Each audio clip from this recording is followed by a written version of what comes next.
Hello, welcome or welcome back. I'm Brittany. If you're new here, I read tons of books, mostly romantasy, but also just really good other freaking books as well.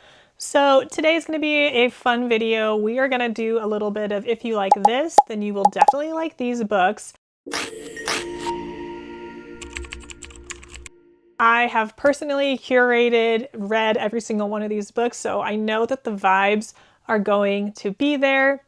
As always, please make sure you're following, and without further ado, let's just jump right in and get started. I am going to go over probably more of the popular books over here. I am going to pick more of the popular books that a lot of people have read and loved and try to find some more underrated books that maybe a lot of people don't know about, but I think deserve more hype. So hopefully you find a book or two that you can add to your TBR, maybe 3 or 4, and let's just jump right in. First things first, if you are a fan of ACOTAR, then I have 3 books I think you will really enjoy.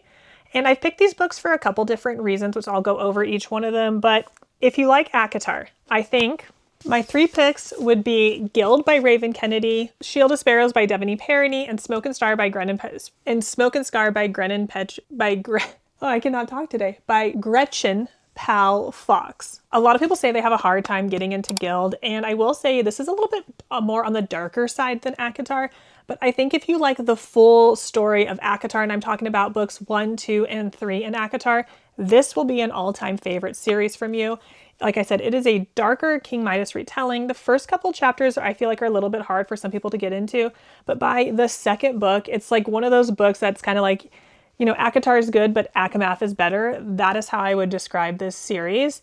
And it's just, I'm not going to give away any spoilers, but it is 100% one of my favorite reads. And if you listen to audiobooks, this audiobook is an absolute must read. The narration of it is just done so impeccable, and I think it really brings the story to the next level. This one I think is a more underrated pick, Smoke and Scar, and because our FMC is 261 years old, so she's the old fae who is powerful, has all the magic, all the things, and our MMC is actually like the poor little weak human, so it's kind of a different dynamic. There is some trials and meddling gods, so not that ACOTAR has any meddling gods, things like that, but there's some similarities in here that I think this book is just really fun, really fast-paced, has a very good slow burn, and it was just one of my favorites when I read it. Also, this copy is just like giving. She's got purple hair. It's so beautiful. And my last pick for my ACOTAR lovers is Shield of Sparrows by Devney. I have talked and raved about this book for so long, and it is one of my favorites. This book in particular is so special to me because it's one of those books that like brought me out of a reading slump because I feel like it had a different vibe, but there's not fae in it, so you're not going to get that in that like fae itch, but the story is just unique. The settings are unique, and I think the writing style and just the way the story progresses is similar if you like ACOTAR, just kind of being thrust into this fantasy world. You're learning about it. This one does have like an arranged marriage, so these aren't copy and paste, but I just think you would really enjoy this book. Devney is also one of my favorite authors. She writes a lot more romance, and this was her first fantasy romance romantasy book, and it did not disappoint. Now for my girlies that are absolutely obsessed with Fourth Wing, I have 3 picks for you that I think you will be obsessed with as well. The first pick I have here is Direbound. Now I see there's a lot of discourse online that this book does give Fourth Wing vibes, and while it does have some similarities, this book also stands on its own 2 feet. The similarities, in my opinion, are more along the lines of War Academy type college setting and bonded creatures, except this one has bonded direwolves. There's tons of secrets, betrayals that go into here. This is one of those books that when I started it, I literally could not put it down. I remember like trying to finish this book at 11 p.m. at night, so engaged and focused in it. My husband's like, aren't you going to bed? I'm like, no, I need to finish this book. The second book is just about to be released as well, so I am so excited to dive back into this world to figure out what's happening because the ending of this book blew my mind. The Scars Within by AngT Dalton. This is very similar to Fourth Wing, especially if you love the aspects of Fourth Wing that had creatures, had bonded dragons, set at a War Academy college setting. This one is a little bit more darker and raw and emotional than Fourth Wing, and there's also 2 twin brothers and kind of like a love triangle-ish situation happening.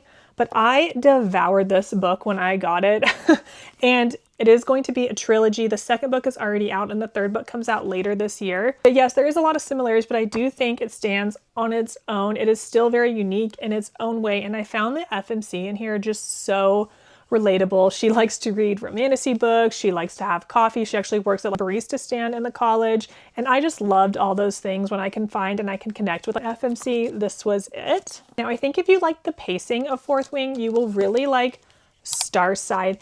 And I don't know why, because this one doesn't really have too many similarities to Fourth Wing, but I feel like if you like Violet, you will love the FMC in here. And this is a true enemies to lovers situation.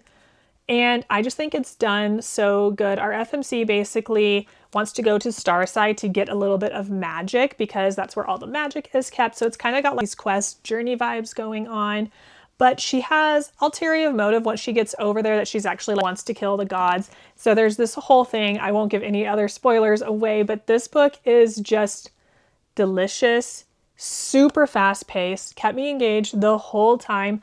And I am missing this world, want to go back. The ending does leave you on a cliffhanger though, so be prepared for that. Now for everybody who loves Throne of Glass, here are some book recs that I think you will be just as obsessed with in their own way. The Ascendant by Gretchen is one of those books that literally took me by storm when I read it. I went in knowing absolutely nothing about it. I remember I started reading it. I remember I sat down after I dropped my kids off at school and I just started reading it and I'm like, ooh, I gotta go to work. But no, I don't want to go to work because I just want to keep reading. There are trials and competitions in here, but the writing is just so captivating. And I love when books keep me engaged. There's not one slow part in this book, and she's a thick book.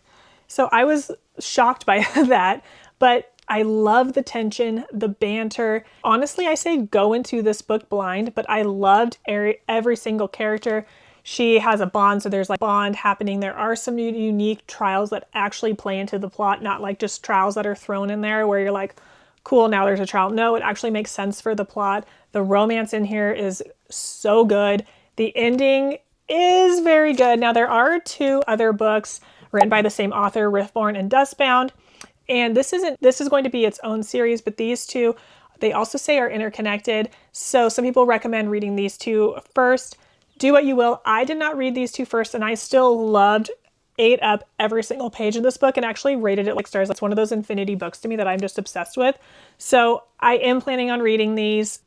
I did read Riftborn after the fact. So these are still on my TBR. I do need to go read them, but still go read this.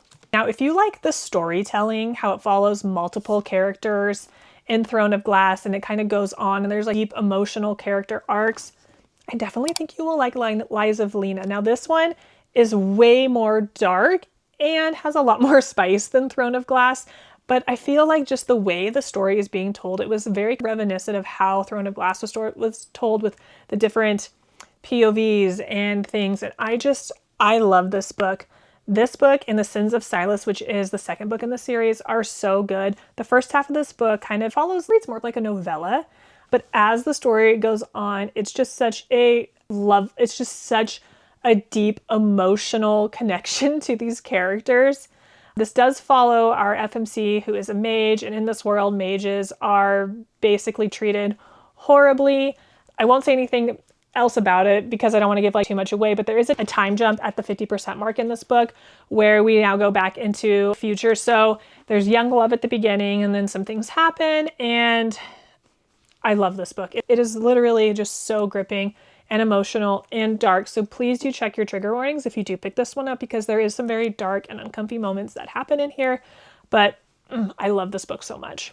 I've talked about this book a lot, but Road of Bones by Demi Winters is a literal masterpiece in my opinion. I think if you liked the way the story flowed in Throne of Glass, you will really like this one, because there isn't one point in the story where I thought it was just going like this, and then it's like, nope, way over here, and then way over here, and then they brought in this, and then they brought in this. I just thought it was so complex. I love every single character in here. And it's just such an amazing story. This is a Viking-inspired romantasy that follows our girl Scylla, and she basically is on the Road of Bones, and she gets picked up by these mercenaries, and things are just basically happening along the way. But like I said, it will keep you guessing the whole time. The romance, the characters, the found family, the friendships. Literally, this book just has everything. If you are a fan of Zodiac Academy, aka you are a vibes reader, you like a book that maybe not be, that you just like books that have good vibes, that are super entertaining, fast paced, keep you hooked and engaged, and you're vibing with it, you're liking it, you are so invested in the characters and these stories that you can't give up. So that's Zodiac Academy. If you haven't read it, go read it. Books that are like that, I don't think get enough hype, are one, Blood and Betrayals, very long book, lots of characters, an amazing found family, a dark academia vibe, a stalker situation going on. Our MMC is actually a golden retriever, and our FMC is a snarky, broody one. But I was reading this book and I just did not want it to end. I loved the found family in here so much. The dynamic between the characters, the ending had my jaw on the floor, and it's just such a fun and entertaining read. I highly recommend this one. And I know a lot of people are like, it's, you know, I just think if you do like Zodiac Academy, this is a absolute must read. Another vibe read that I have here is Half City by Kate Golden. And this is one of those books that I started reading it and I'm like, oh, okay, I didn't know I needed a demon hunter academia book in my life, but I do. So it's very much giving supernatural mixed with Buffy the Vampire Slayer, with tons of twists and turns. And our FMC is a special kind of demon hunter, and she gets accepted into this university.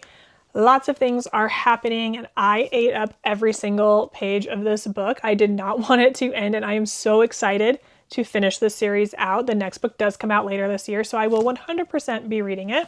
On Wings of Blood by Briar Bolin is a must read also, if you like Zodiac Academy. This book was just so fun. It is a bit dark, but it starts off with FMC. She basically wakes up in another world on a body of corpses and is then thrust into an arranged marriage with a vampire prince and has to go to this academy. So there's a lot happening here, literally in the first couple pages, and the pacing did not let up. It is spicy, it is entertaining, there's dragons, they think that our FMC might be a dragon rider, and dragon riders are no longer in this world, so that's happening. The romance in here is interesting. There's almost love triangle situation happening, but like don't know where it's going yet.